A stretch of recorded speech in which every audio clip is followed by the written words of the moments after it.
everyone, I'm Rajeshri. A very warm welcome to you all in today's episode and a huge thanks for being with me in this new musical experimental journey of mine. Today I'm going to take you all back to latter half of the 19th century Paris. Yes, indeed.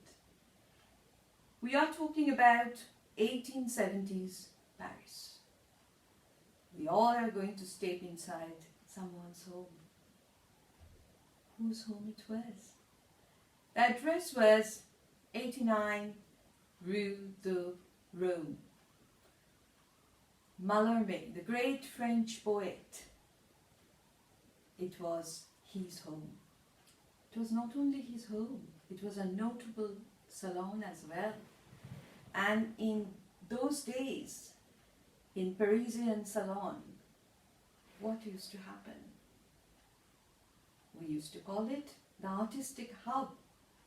All the young artists, painters, writers, musicians, they used to come and exchange their ideas. They used to exhibit their art for recognition in the society. 1874, Claude Monet's painting, Impression Sunrise, got exhibited for the first time.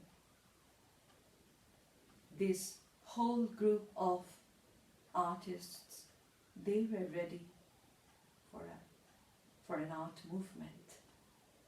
They were ready for a change. They started embracing modernity. So their movement found a name called Impressionism. Claude Debussy said about Impressionism, though he never liked the word Impressionism, he rather preferred symbolism. In his words, quote, "I love music passionately, and because I love it, I try to free it from barren traditions that stifle it.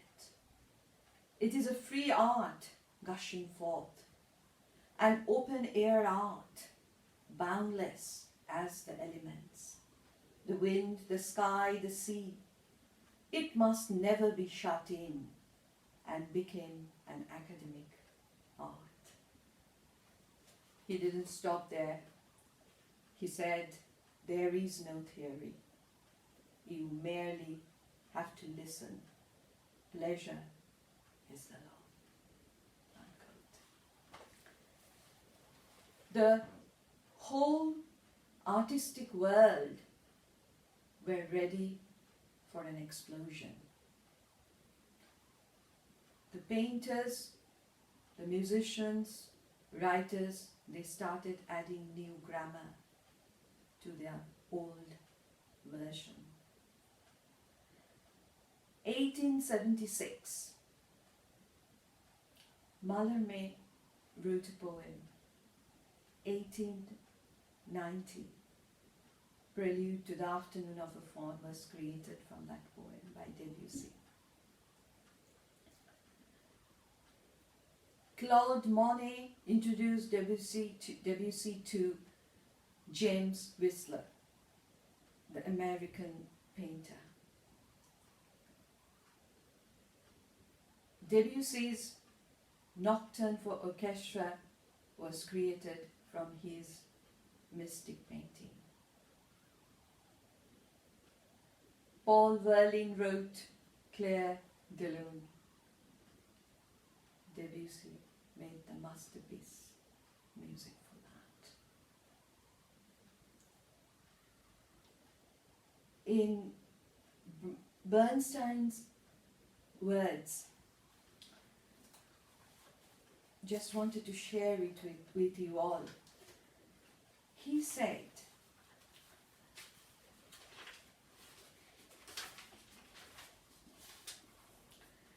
"The representational objects were fast disappearing in washes of color, suggestive formations, and chromatic fantasies. Cubism was round the corner, Abstraction was in the wind. Poetry has begun to show a remarkable disintegration of syntax. A drowsy numbness pains the saints. A meditative melancholy was felt everywhere. Dorian Gray were standing in the wind. Everywhere hovers a vagueness. The word ambiguity itself became ambiguous, unquote. So that great art movement, Impressionism, started.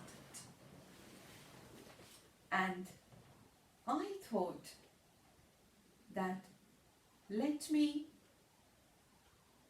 compose a musical piece which I like to dedicate to Debussy especially, but maybe to Impressionism as a whole.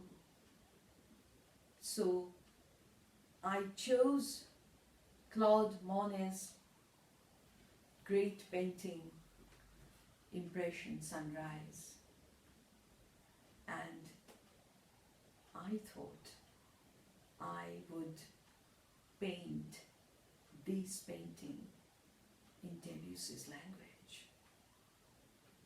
What was Debussy's language?